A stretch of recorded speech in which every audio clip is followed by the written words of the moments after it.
In 1984, a 44-year-old Fisher DeBerry took over an Air Force program that had suffered through 8 losing seasons in 10 years. I was told whenever I took this job that we'd like to be 500, a little above, maybe go to a bowl game every 3 or 4 years. DeBerry quickly raised the standards at Air Force, taking the Falcons to bowl games in each of his first 2 seasons, 12 in his career, including wins over Texas and Ohio State. But that was just the start of DeBerry's assault on college football royalty. His signature win came in 1996. And it's good. A shocking win over Notre Dame at the feet of Touchdown Jesus. At the time, Notre Dame being number 8, they were a good, solid football team. Had a great defense, some guys that are still in the NFL. We saw that as a great opportunity to prove, to ourselves, to, the other team, and to all the fans and people watching on TV that we're legitimate athletes and we can compete with some of the best teams in the country. DeBerry's resume speaks for itself. 169 wins, 3 conference titles, 15 Commander-in-Chief's trophies, and a National Coach of the Year award in 1985. I just respect the heck out of Fisher. He's my kind of guy. He's a football coach, a player's coach. Kids love him, and he's what's right about the game of football. He's meant a lot to the academy, and there's some guys like him around, like Joe Paterno and Bobby Bowden, and in my eyes, he's in that class. Winning at Air Force made DeBerry a hot coaching candidate for some of the top jobs in the country over the last 2 decades, but each time he turned his back, staying committed to the Air Force Academy. There's a guy who could have coached at Notre Dame or Texas back in the day, and he stayed with us because he believes in what we do and what he's doing to help us. DeBerry's commitment to winning went much deeper than the game of football.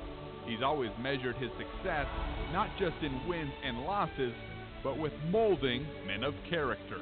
There's more to life than football, and he understands that. And, anybody that can, shed that on 100 guys a year, he's changing lives, and we all see it. He's a great person for it. The academy is a lot bigger than that. The football experience is something that teaches leadership, and that's what we're all about, and I think it's the best place in the world to learn leadership training. So I feel like what we're doing at the academy is very, very important. I just hope that the administration and everybody will look back and say, boy, they did it with class. Doing it the right way produced a Heisman Trophy finalist and a handful of NFL players.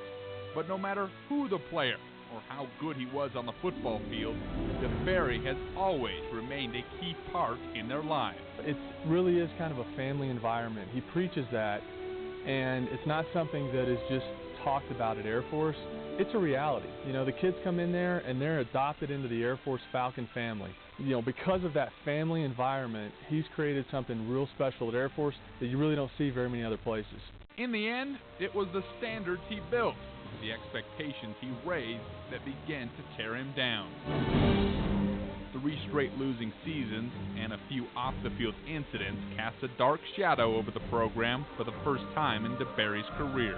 Afro-American kids can run very, very well.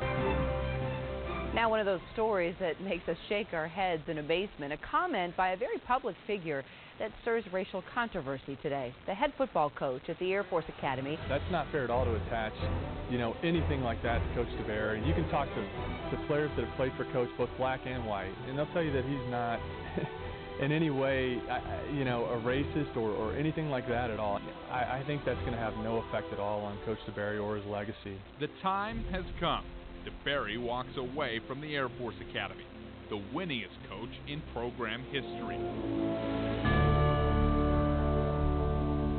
The reason that the Air Force Academy football program is where it has been and the reputation nationally that it has now is because of Coach DeBerry. He's definitely that figurehead for the program, and he deserves to have a legacy that is going to live on for years and years. But his true victory as a coach is knowing he made a difference in the lives of our country's future leaders.